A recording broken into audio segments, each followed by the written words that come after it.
Observez bien ce paysage. C'est un paysage de montagne, oui, c'est sûr. Mais regardez, c'est une montagne qui est jeune. Les crêtes sont vraiment anguleux. Et maintenant, est-ce le même paysage? Non, bien sûr que non.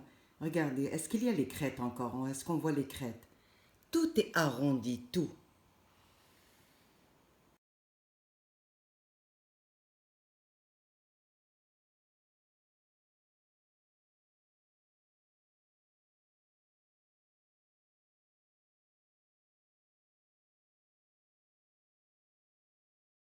Bonjour et bienvenue dans cette nouvelle vidéo. Aujourd'hui, je vais vous parler des roches sédimentaires.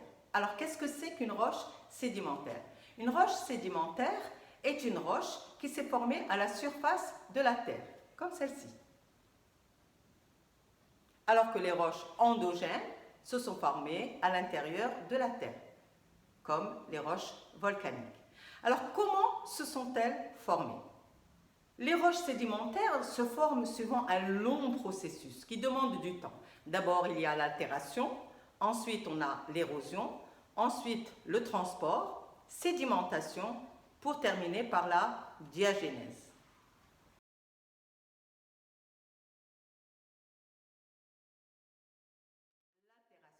L'altération, qu'est-ce que c'est? C'est altérer. Alors regardez ce que je fais, je prends un marteau et je vais altérer une roche. Et oh là là, voilà. Et en fin de compte, je l'ai altéré et nous avons deux débris. Alors bien sûr, l'altération consiste à briser, à casser, à vraiment dégrader une roche qui était au départ compacte. Mais l'altération dans la nature, comment se fait-elle?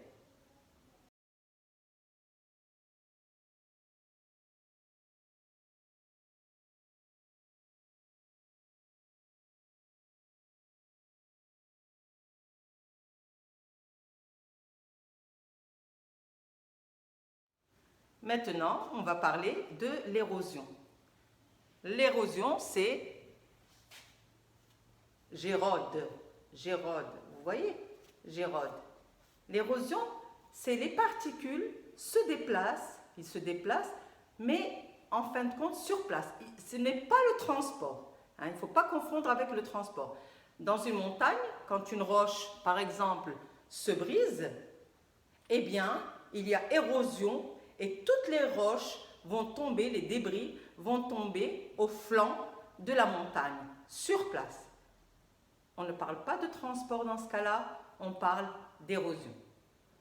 Et l'érosion se fait dans la nature grâce à différents facteurs. Regarde.